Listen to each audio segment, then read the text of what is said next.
Good afternoon, friends. Welcome to Coffee Break. This is Dr. Michele. I am excited to talk to you about this topic na malapit sa puso ko, and kahit paulit-ulitin natin to, where there will always be something that we can actually understand and unpack. So, good afternoon. It's a very hot afternoon. Parang kasing hot ng ating topic. And I would like you to just get something to drink so that we can actually have kwentuhan here at Coffee Break. So this is Dr. Michele Lignay. For those of you who are, watching first time, I don't know where did I encounter you, where did you know about Coffee Break? But Coffee Break is my session. It's my live stream. It's a podcast also. It's available in YouTube, in Spotify, and of course here in Facebook to give you real talk about family, well-being, and faith. So, pag-usapan natin tong topic na to, don't lose you. So, when you hear the topic, ano ang tingin nyo na, what are your expectations for this afternoon session? Ano yung gusto nyong maintindihan? Paano nga ba mo papahalagahan yung sarili mo sa isang relasyon?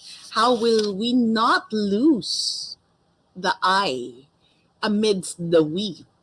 So the we here, the I is of course stands for self, and the we actually stands for our relationship. Maybe it's either your marriage, it may be your relationship with your own family, um, and maybe it's your relationship with your children, and meaning even sa barkada, di ba? So this is very applicable to all kinds of loving relationships. So let me know your thoughts about this topic. Don't lose you. Huwag mong hayaang mawala yung sarili mo. Huwag mong hayaang lamunin ka or angkinin ka ng iba because there's only one you. So, the topic, it's about valuing ourselves in our relationship. So, let me just go through. If you realize most of the love songs na naririnig natin, madalas, these love songs are actually about being dependent on someone, uh, our world has become someone, I cannot live without you, how do I live without you? And these are actually realities. Kasi mas marami rin tayong realidad na narinig tungkol sa topic na to. And ito yung mga tanong, mga favorite tanong favorite tanong growing up as I age, as I grew older. These are some of the questions that I heard people ask regarding relationship. Paborito nating mamili. Ewan ko ba bakit kailangan nating sa election lang tayo dapat pumipili ng tama at saka sa pag-aasawa lalo na. Pero ang minsan ang hilig natin vis-a-vis, ano ba dapat? Mas mahal ka or mahal mo? May choice ba doon? Honestly, wala. Kasi in the first place, dapat mahal niyo yung isa't isa. 'Di ba? So, lagi ko na rin, dapat ba mas mahal ka or dapat mahal mo? Ang sagot ko rin dyan, dapat mahal mo muna yung sarili mo. Kasi hindi naman pwedeng mahal mo sila pero hindi mo mahal yung sarili mo. Kaya, talagang timing yan sa topic natin, don't lose you. Another, ano ba yung tama? Tiran o sarili o ibigay yung lahat? Sa tingin niyo, friends, saan kayo dito? Are you team bigay lahat or team bigay sarili? Ayan. Team tiran ang sarili or team bigay lahat? Di ba pag nagmahal ka daw, when you love, you have to either to save some for yourself or some people are saying na pag nagmahal ka, you're supposed to give your all. You're supposed to give your unconditional love. So, yes, they may be true. But at a certain point, paano tayo? Paano pag nawala yung taong mahal mo? Paano pag yung relasyon ay hindi nag-work? How will it flow? So, another thing, ito, paborito rin ng mga tanong. Tama ba yung pag nasa relasyon ka, kakalimutan mo yung sarili mo or iikot yung mundo mo dun sa taong mahal mo? Yan yung pinaka-ayoko, di ba? We've heard that many times. I'll build my world around you. O kaya, my world revolved around this person that I love. Actually, even with the parents, no, with moms, minsan iniisip natin sa nanay lang ba to? Ay, sa pag-ibig lang ba to? Kasi actually, even with our kids, we tend to be like that. Even with even with their work, Even at our work, binibigay natin yung relasyon natin sa trabaho natin, binibigay natin lahat. Walang masama kung ibigay yung best. There's nothing wrong with that. But what we need to actually quantify is that we need to have that right balance between the I and the we. Don't lose the I. That's the only self you got. That's the big message that I will establish today. Our tendency is that we lose ourselves in relationships. We've heard those stories many times. Ay, hindi ko alam, meron ba dito na pinagdaanan niya yan? Yung at a certain point sa isang relasyon, iniisip yung, teka lang, kilala ko pa ba sarili ko? Alam ko pa ba gusto ko? Bakit na parang lahat ng choices ko yung gusto ng partner ko? Bakit parang yung gusto ko na lang gawin ay yung gustong gawin ng mga anak ko? But I never knew what my life is without them. So try to quantify that. Try to think about that. If you're wondering, look at these issues. If you're already wondering who you are in the relationship, you have to ask that question. And you have to answer that question. Because chances are, if you don't answer that question, who you are in the relationship, friends, baka nakalimutan na nga natin kung sino tayo. Baka you don't really know who you are anymore. That's why if this question, who am I in the relationship? Can you put that in the chat, friends? Who am I in the relationship? Pag nahirapan kang sagutin yan, who am I in the relationship? Pag nahirapan kang sagutin yan, then you might have a problem. It means that, oh my, you really need to revisit who your self-identity. You really need to be aware of where you are again at that season of your life. So look at it. Another thing, issues happen and we have to check where we are. If you stay clear of debating issues and you're uncomfortable with conflict, punta ka social media, people are actually, head-on collision na regarding their opinions regarding the election. And it's true. Election or not, alam nyo, sinusukat lang nito kung kilala ba natin talaga yung sarili natin. Kung buo ba yung loob sa ating mga values, sa ating mga paninindigan at sa principles natin. Because if we are the type of we're staying clear of issues, and we're becoming uncomfortable of conflict. Gusto mo makipag-away, gusto mo ipaglaban ng sarili mo, pero hindi mo naman talaga kilala yung sarili mo. Wala ka talagang totoong paninindigan because you just want to follow what your family does, what your family says, or what sabi kasi ng asawa ko ganito eh. Then it might be an issue. So some people deviate conflict simply because they don't really know where they are and who they are. That's another thing. Another issue. You have to check. So don't lose you. Could it be that you're losing you if you're neglecting your own needs? Yan. I think critical yan. What do I mean by neglecting your own needs? Parang kahit na meron tayong kahit na wala tayong anything that we want to say, pero sometimes we have to actually express, ito yung kailangan ko, ito talaga yung stand ko, I have my own needs. So you have to look at that.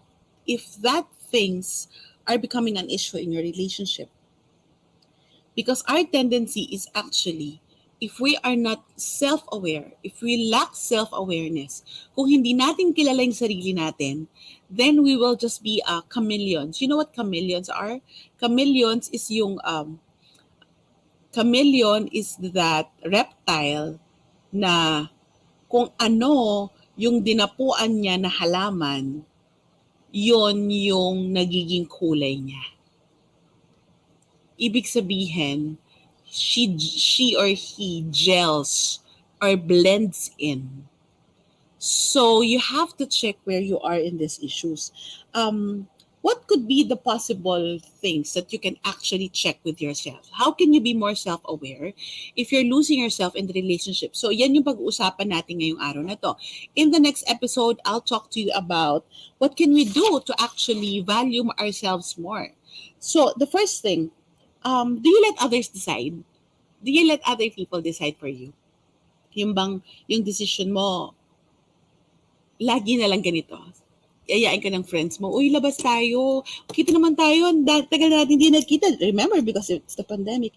Tatanungin ko muna, papaalam muna ako sa asawa ko.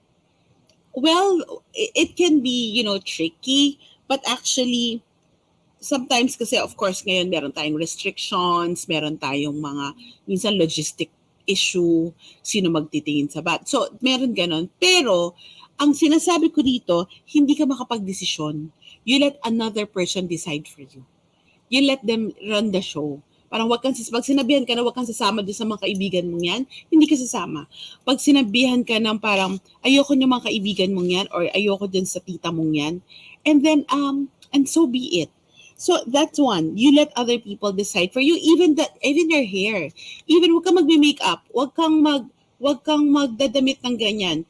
Well-meaning, yes, but if it's already impeding your own sense of style, your own identity, and then that's a question mark. Kaya minsan kailangan thin line. You have to use this as a guide. And you do what they say. You no longer have a voice. You no longer have your own stand. You do what they say. Ito yung iboto mo. Ito lang yung sabihin mo. Huwag kang magsasabi ng iba. Huwag kang kakausap ng ibang tao. You do what they say. And you keep ito. You do it also to please others. And that is actually where many are coming from. They are people pleasers. So that's why they just do. You're losing yourself if you just would like to please other people. If you all your life you are actually pleasing and you want the attention, you want the affection, and you want the insight from other people, that is dangerous. Because imagine if meron kang 10 barkada at lahat yan dominant. So, ipiplease mo silang lahat. At meron ka pang pamilya, yung pamilya mo, sabi natin 15 people in your family, and they are, they might need you for something. They might ask you favors.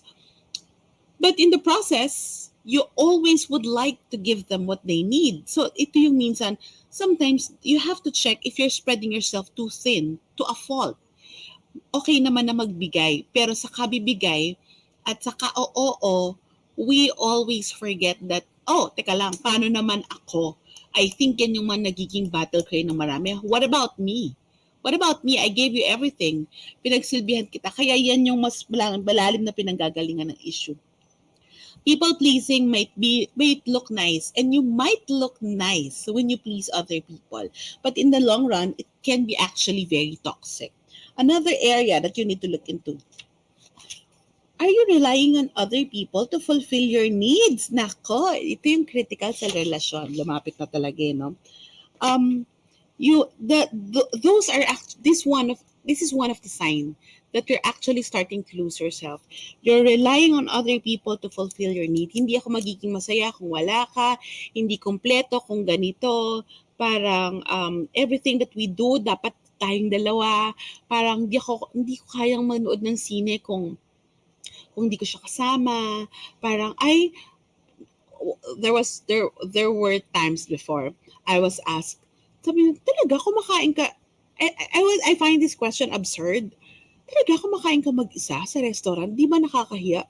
Parang, we're 2 adults already and you're going to ask me that? Ang saya-saya kaya kumain mag-isa.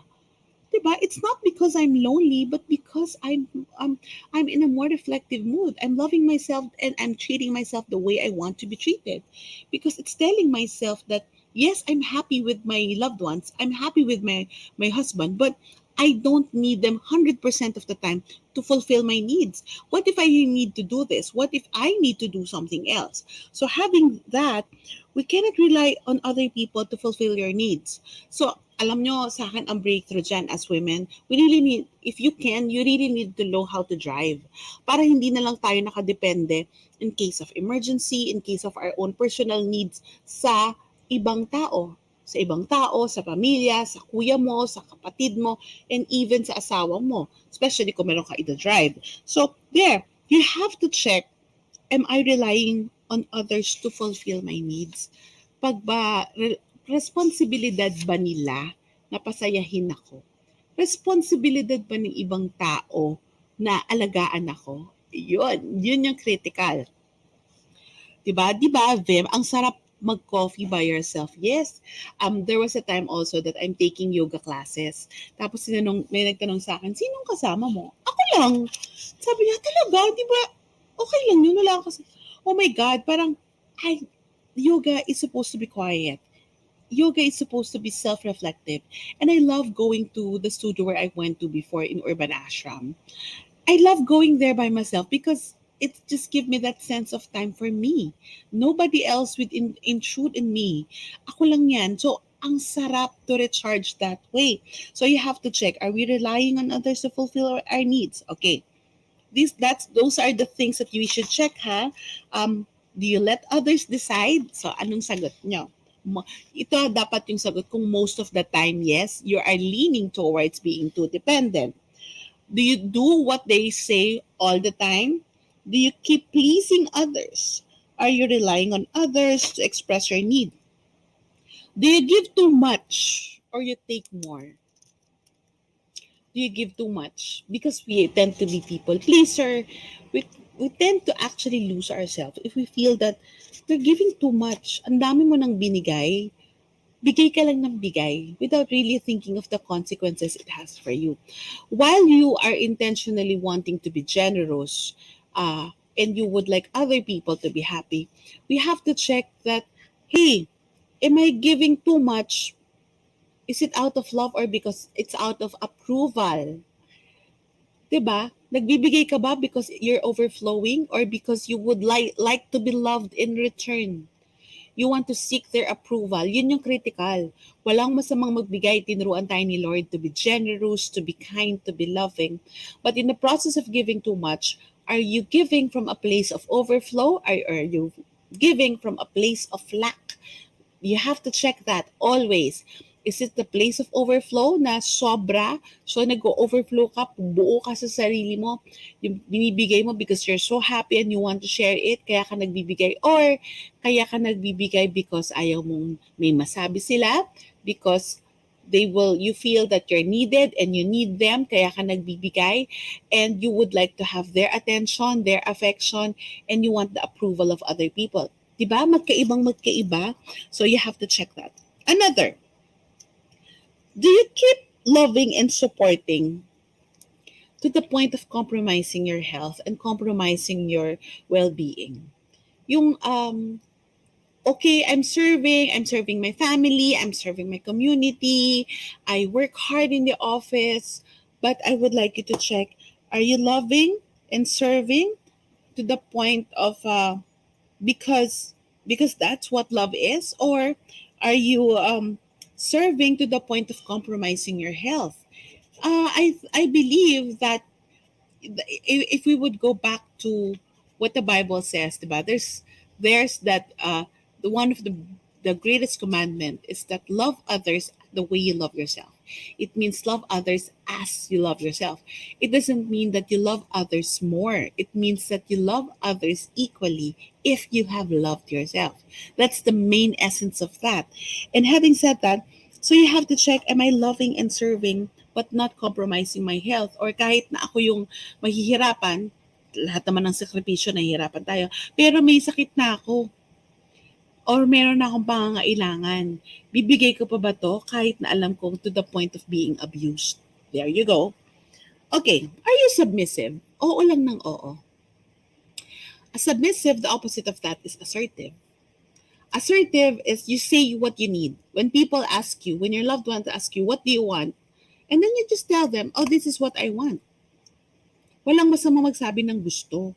Ang masama yung nangaaway, magkaiba ang assertive at aggressive. But when we are submissive, there's a term in Tagalog, di ba? They're like under or dominant yung isa and then yung isa under. So for me, I'd rather say submissive is that you always rely on somebody else for approval, natatakot kang magdesisyon kasi baka mali, and you never make decisions for yourself, even if you are already an adult, simply because you're so used to somebody else doing that for you. Is that critical? Yes, because 100% of the time, hindi naman tayo makakarely all the time with the people around us. And ito friends, kailangan ko tong ikwento. Can you check if You keep protecting others or you need them to protect you. One trait that you're losing yourself is that you keep also protecting others because you would like to please them. Ayaw mong, halimbawa may narinig kang mga nagmamarites about other people, pagtatanggol mo. O kaya wag mo nang istorbohin yan kasi kasi kasi lalo lang siyang magagalit. Lalo lang siyang masistress pag sinabi mo sa kanya yung problema. Do you know that that's toxic? That's a very toxic culture. Yung wag mo nang sabihin kay nanay, kay ate, wag mo nang sabihin sa asawa mo kasi lalong masistress. Eh, normal naman sa buhay yung stress. So if you are trying to protect others and you're trying to absorb all the concerns and then it's not a healthy pattern in the relationship, and or do you need somebody to protect you, yung feeling mo you're the victim and you need other people to defend you, hindi mo magawa to para sa sarili mo, so kailangan mo na may padrino, kailangan mo na parang ay ikaw na lang magsabi niyan kasi mas maniniwala sa iyo. There you go. So where are you in this relationship, friends? Walang nagsasalita dito, may kausap pa ba ako? So those things, alam nyo, these are just points of reflection. Kasi napakaraming tao, hindi nila napapansin. As we move on with life, as we move on in being adults, they're losing themselves already in the relationship. Business, making a living, having a career, raising a family, they can actually, and then even life crisis can actually be ways for us to actually lose ourselves in relationship. Hindi mo napapansin. That's why it's always good. It's really essential to revisit how we are. How we are with ourselves. Inaayos ko ba yung sarili ko? Am I growing? You have to have that healthy self-check. Where am I in this relationship? Ang biggest question sa lahat kayong nandito ngayon at nanonood ng coffee break, ang gusto kong tanungin sa inyo, kung tinanggal natin sa equation na ikaw ay nanay, ikaw ay and we remove that equation of your relationships to being who you are, will you be able to define who you are, even without relationships? If you can answer that, then it means you know yourself. But if it's going to be so hard for you to remove to secure your identity, anong ibig ko sabihin dito kung naguguluhan kayo? Because other people, their source of identity, it's actually that I'm a good mom, I take care of my kids, I'm a loving wife. So tanggalin natin yung equation na yun. Meron pa bang adjectives na pwedeng gamitin para sa sarili mo? Yun yung critical. You have to really, really, really check. Kaya ko pa bang i-describe? Pag pinadrawing ako kung sino ako, at nilagyan ko ng mga valid description, can I still describe and am I still aware of who am I really without my relationships? Am I making sense? So, what are the things that you should consider what are the symptoms that you're actually on the risk of of losing yourself? You let others decide for you, that's one. You do what other people say or tell you to do all the time. You rely on others to fulfill your needs. Another is that you give too much, or either that or you take more. Ikaw lang yung taga-tanggap. Another is you rely, I said that you rely others to fulfill your needs, and you keep loving, you keep supporting and serving, even to the point of compromising your own health and well-being. You are submissive and you keep protecting others' need, or you need somebody to protect you. Do you know people who are in this situation? Because when people are in situations that they no longer know who they are, yun yung tinatawag na enmeshed relationships. Enmeshed from the word mesh. Parang isipin nyo na lang, para siyang mashed potato. Ang ibig sabihin ng enmeshed relationship, you no longer have a secure identity that the happiness of one becomes the happiness of all, and the identity of the person is actually connected in the relationship. You look at the family, they're good. You look at everyone as a whole. You look at the marriage, you look at the relationship in itself, and both of them are good. But you look at the person with their own uniqueness, identity, and the person themselves, then you might see, oh my God, sino siya? Nalunod na, nakain na, na-consume na siya ng relasyon, hindi mo nakilala kung sino ka. Mary Jane is saying, the most challenging part of my journey was to set healthy boundaries. Now that I know how to love myself, I regain my power and it's so liberating. That's exactly what we're talking about, Mary Jane. Good job to you. Kilala mo na yung sarili mo. Yes, Tin, I complete myself. Mimi, you said, being happy with your own company. Vim, ang sarap mag-coffee by yourself. Yes, tapos makinig ka pa ng coffee break para kang may kausap pero ikaw lang yung nagninilay. So friends, do you have experiences of almost losing yourself in relationships? Alam nyo, it's high time for you to revisit who you are. On Thursday, we're going to talk about how can we actually value more ourselves. So either you're coming from a place na medyo sugat ka dyan, or you're coming from a place na you're overcoming and you would like to get out of that shell and you would like to establish better boundaries for yourself, and then this is the place to go. We will continue that discussion on Thursday. This is Dr. Michele for Coffee Break. I hope that you can support Coffee Break by sharing this episode, by sharing this podcast, and more importantly, you can actually share your blessings to Coffee Break by sending you can actually send stars or Gcash. Just send us a message so we can give you the Gcash account. But with Facebook stars, it's easy for you to just click the stars there to show your support for Coffee Break and this live stream. So, magandang hapon sa inyong lahat. Let's connect. Let's keep the love going. And don't forget, take care of yourself. You only have oneself to live. And we would like actually that's something that I really advocate, that this, don't lose you. You only have one you. And let me end with this point. Each one of us are God's beloved. Ginawa tayo para magmahal, yes indeed. Pero ginawa tayong complete with ourselves. Our completeness, our wholeness can only be found with our God, with the Lord. So sana pag-isipan niyong mabuti yan. Tanungin niyo yung sarili niyo, nasan tayo dito sa relasyon? Because pag nakita mo na we're consumed by the people around us are imperfect, because we can only be consumed by the love of the Lord, because His love is perfect. Magandang araw. See you again on Thursday.